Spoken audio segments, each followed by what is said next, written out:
बापा. कशावरून? आम्ही रोज सकाळी झोपतून जाग होतो ना, यावरून. तो जर विसरला, सकाळी जाग येणार नाही बरं का थोरे. फार तर शेजारचे माणसं उशिरा उठायची सवय आहे म्हणून तुमची 9 पर्यंत वाट पाहतील आणि 9:30ला तुमच्या नाकाला कापूस लावतील. आणि कापूस उडाला ना एकी तयारी सुरू करतील. 5 मन सरपण बांबू सुतई नवीन कापड 4 माणसं हार बुक्का बँड पार्टी भजनी मंडई मोबाईल करणे. अरे पण रोज सकाळी जाग का येते? अजून परमेश्वर आम्हाला नाही विसरला. डोळ्याने बघतो धोणी परिसतो, कानी पदी चालतो, जिव्हे निरस चाखतो, मधुरही वाचे आम्ही बोलतो.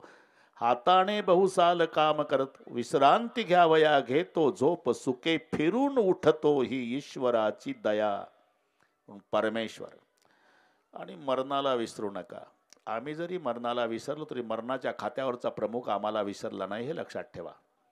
आपण तिकडेच चाललो, म्हणायचं असते मरण आलं. अरे येतच नाही मरण. मरण कशाला येतं? मरण आलं मरण आलं मरण आलं चुकीचं आहे.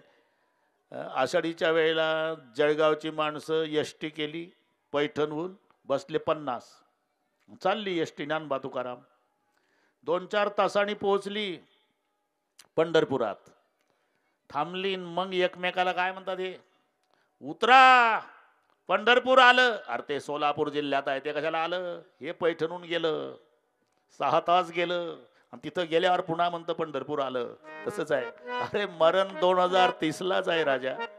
आमचा जन्म 1950चा आहे. आम्ही 80 वर्ष वाटचाल करत तिथपर्यंत गेलो. इथे वशिलेबाजी चालत नाही. जगन्माता ज्याची सून आहे, इंद्र ज्याचा मित्र आहे आणि भगवान राम ज्याचा पुत्र आहे, त्या दशरथाचा विचार करा. 4 पुत्र त्या दशरथा, अंतकाळी एकही नव्हता. जब तेरी डोली उठाई जाएगी,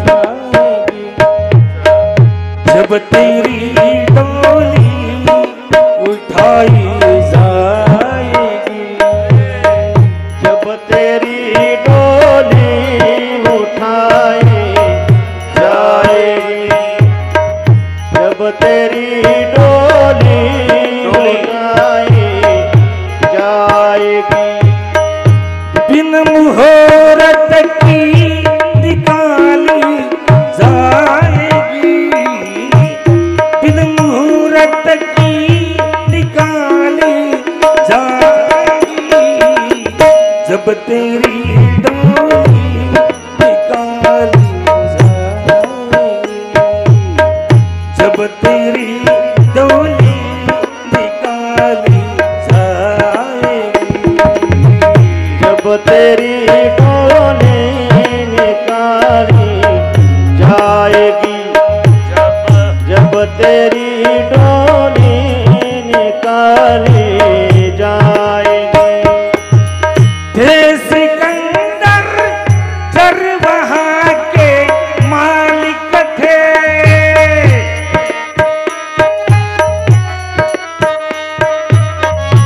सिकंदर जब गए दुनिया से तो दोनों हाथ खाली थे, जब तेरी डोली निकाली जाएगी, जब तेरी डोली निकाली जाएगी, बिन मुहूर्त की उठाई जाएगी, बिन मुहूर्त की निकाली जाएगी, जब तेरी डोली उठाई जाएगी, जब तेरी डोली उठाई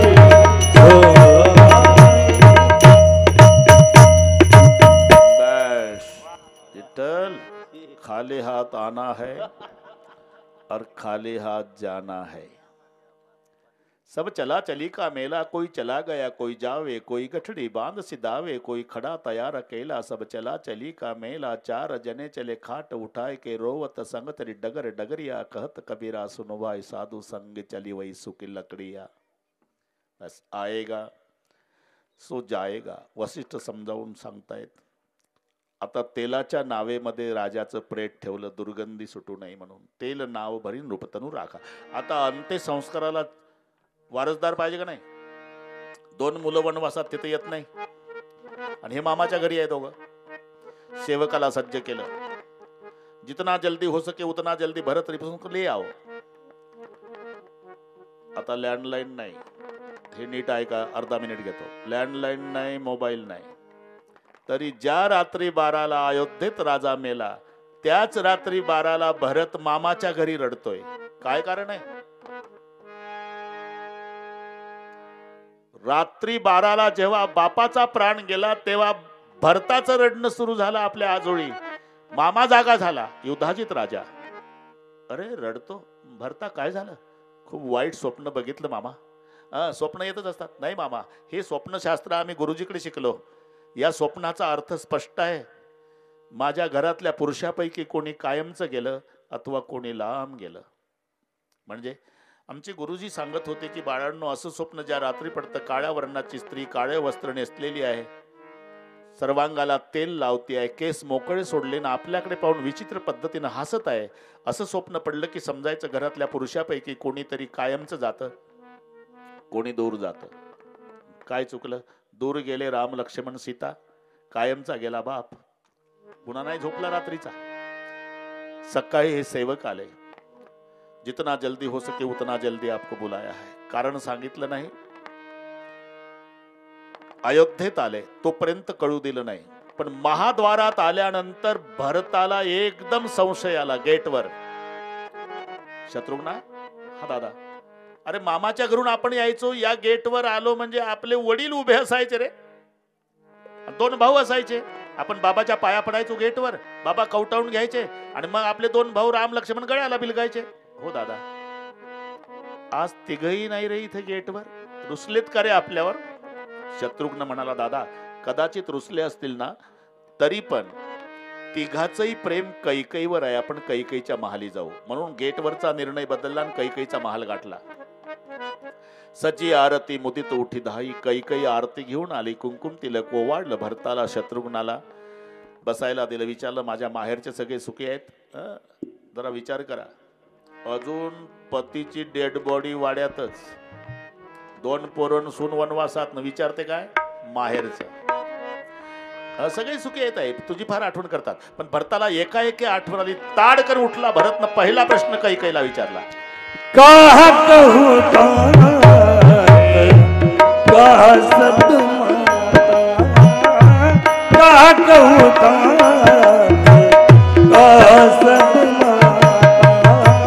कहा कहूँ तात, कहा सब माता, कहा कहूँ तात, कहा सब माता. कहा सिया राम लखन प्रिय भ्राता, कहा सिया राम लखन प्रिय भ्राता, कहा सिया राम लखन प्रिय भ्राता, कहा सिया राम लखन प्रिय भ्राता. कहा सब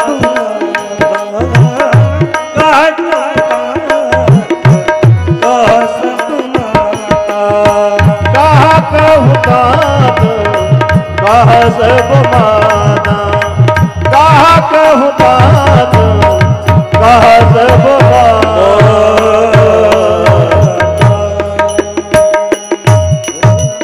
मेरे पिताजी का है, मेरी माँ देवी कौशल्या सुमित्रा कहा है माँ, मेरे भैया राम लखन जब भाभी जानकी. बेटा भरत, बात तो पूरी बिगड़ गई थी, लेकिन मंथरा साथ में थी करके सुधार डाली. कौन सी बात बिगड़ी थी अयोध्या में? जो मंथरा थी साथ में. एकच वाईट झालं बेटा, तुझा बाप नाही. म्हणजे काय म्हणतेस काय तू? मग सगळे सांगावं लागलं. पूर्वीचे 2 वर, पहिल्या वराने राज्य मागून घेतलं तुझ्या करता, दुसरा वर 14 वर्षाचा वनवास रामा करता. तो राम गेला वनवासात, सोबत सीता गेली, लक्ष्मणही गेला, त्याच्या वियोगाने तुझा बाप मेला. मी बाकी सगळे चांगलं केलं बेटा, फक्त देवानं वाईट केलं, तुझा बाप मेला. हे पूर्वीपासूनची पद्धत आहे. चांगलं केलं ते पठ्ठ्यानं केलं आणि हे मेलं हे देवानं केलं. आत्ता भरताचा क्रोध अनावर झाला, तलवार उपसली कैकईवर. बोल, तू मागच्या जन्मातली कोण आहे? जपते कुमत कुमत जे ठेवू खंड खंड भई हृदय न गयू बर मागत न भर न भय पीरा गरे न जीव पडवून किडा. तुझ्या तोंडात किडी नाही पडली, जीभ नाही तुटली पापिनी. तू माझी माता नाही, मी तुझा पुत्र नाही. संबंध तोडला आई सोबत. त्याच वेळेला नटून थटून काही बक्षीस मिळेल म्हणून मंथरा आली. तेही अवसर बसन विभूषण विपिन बनाई उमगिला तकी तू बर मारा परमो भर मही करत पुकारा परमो भर मही करत पुकारा. तेही अवसर कुबरीत आई बसन विभूषण विपिन बनाई उमगिला तकी तू बर मारा हरिमोह भर मही करत पुकारा हरिमोह भर मही करत पुकारा. अवसर कुबरीत आई बसन विभूषण विपिन बनाई उमगिला तकी तू बर मारा परमो भर मही करत पुकारा. कुबरे फूट कपारू ललित दसन मुख